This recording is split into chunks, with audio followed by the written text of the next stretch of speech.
Hello everybody, Doug here, Ellis Car Customs, screwing with spell check all over the world.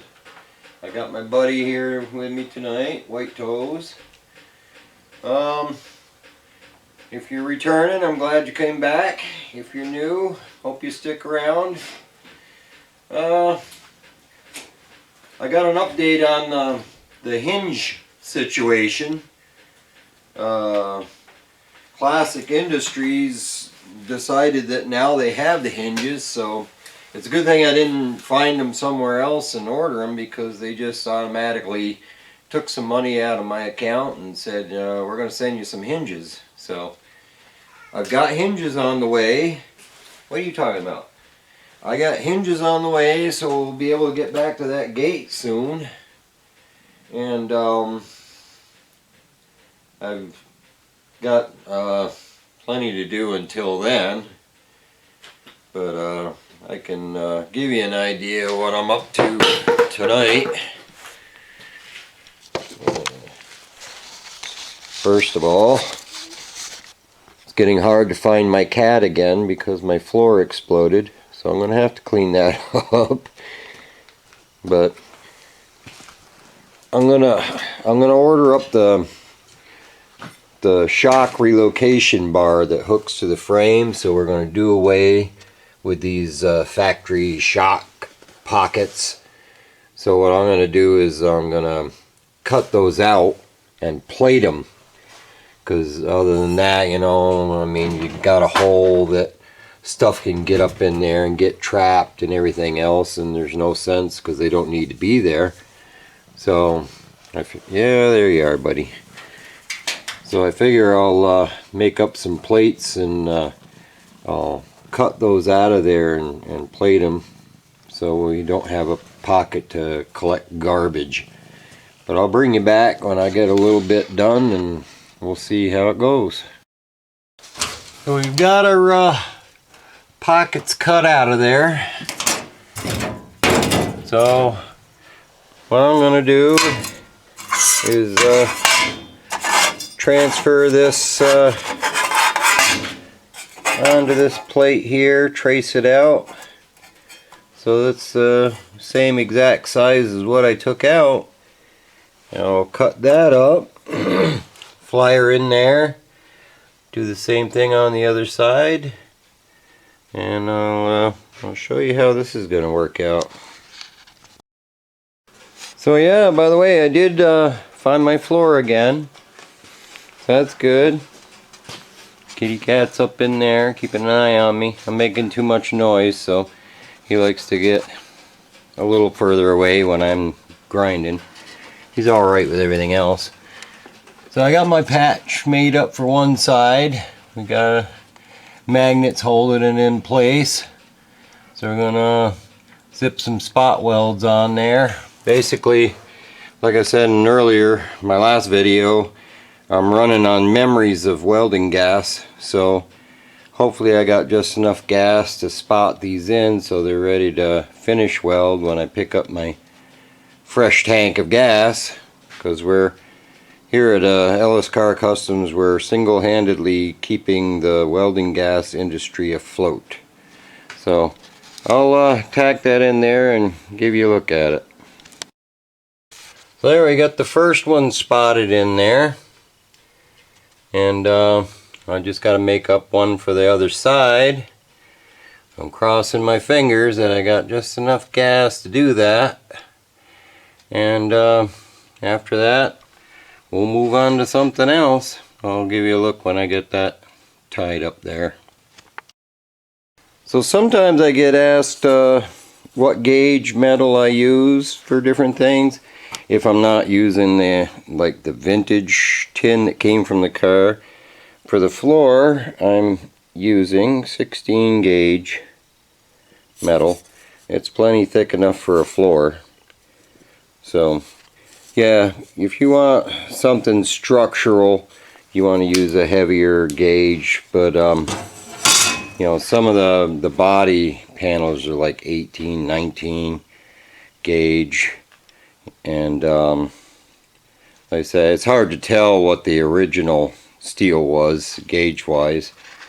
But yeah, you want to use a good stiff metal for a floor. But before I peeled that label off, I just wanted to show that because I've been asked sometimes about that, and hopefully that answers that. I'm gonna fly that piece in there and see how it fits.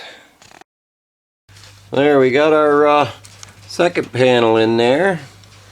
So I'm just about out of gas, so it'll have to wait as far as finishing seam welding and grinding on it. My buddy approves. So yes, buddy, he's very needy. But anyway, so we got that in there. So I figure what I'll work on now in the time I got left tonight is do a little more work on this quarter panel. Fiberglass the weld joints and block them out, and you know, finish up this bit we did the other night. I was gonna say I'll grab one of these here, and we're passing the magnet test, so no matter where you throw the magnet, you want to be able to have it stick. If it doesn't stick, you got too much filler. So we'll work on that a little bit, and I'll bring you back, show you how it's going. So we've got all our weld joints fiberglassed up. Like I said, I like to put a coat of fiberglass on there, and you know, help seal up any pinholes that might be there, make the joint a little bit stronger. Another thing I like to do with like the tiger hair, the long strand stuff, is I'll mix a little bit of the regular plastic filler, you know, the Bondo, mix a little bit of that with it because it makes it easier to work with, because anybody who's worked with this stuff knows it kind of clumps up sometimes and it'll be hard to spread sometimes. But if you stick a little bit of the plastic filler in with it and mix it up, it spreads out smoother and it's easier to block out.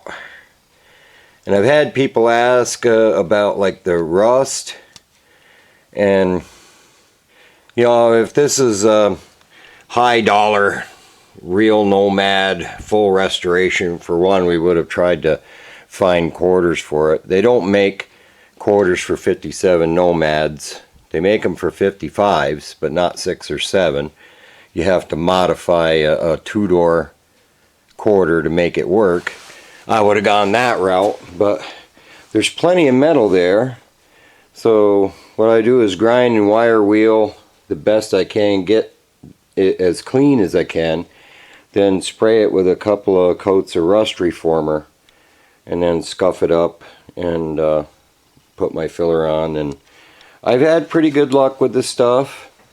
Like I say, you know, if you're doing a high dollar restoration and you want to wind up with a Barrett Jackson quality car, then you're going to cut this quarter panel off and put a new one on. But everyone who's watching me here knows that's not what we're about on this channel. We're about trying to save what we can save, use what we can use, stuff that the average backyard auto body man can do with simple tools and not a lot of money in the bank. And this seems to work okay for me, but I'll do a little bit more and I'll bring you back, show you how it's going. There, we've got our fiberglass joint blocked out, ready to fly in some filler. And just like I say, kind of like I did on the back here, just put a rough coat first, because you're going to block that out with coarse paper to get you close, and then we'll go from there. The filler is going to be a different color. Don't let that freak you out. It's still the same filler. It's just the gold filler instead of this, but it's the same filler. So I'll show you how that looks. I don't know, should we let sleeping cats lie? Like I said, he's not bothered by all the noise and commotion in here. Are you, buddy? Nope, he's just glad to be here. So anyway, I started flying some filler in there. We got a little ways to go, but I figure if I don't stop now, I might not get this video put up tonight, and people will be wondering, where'd he go? But yeah, we're getting a little work done. Like I say, we're in the nitpicky phase, so you know, things go a little slower sometimes. I mean, it's cool when you're doing the big stuff and it's like you cut a roof off and weld a roof on, and you know, that's exciting. But doing like fillers, like watching paint dry, you know, but I like to show that I'm still plugging away, still getting things done, getting a little closer. I kind of designed a shirt thing. I might see if I can put a picture up maybe at the end of this video if I figure out how to do it, and have everybody tell me what they think of it. If it don't show up at the end of this video, it means I couldn't figure it out, but I will figure it out. Yeah, Wednesday nights I still moonlight as a musician, so that's why you didn't see me last night, because that's when we try to rehearse songs and figure out if we still know how to play. But I'll let you go surf some more interesting content on the interwebs, and I hope I see you back here again. Like, share, subscribe, all that good stuff, and take care of each other. See ya.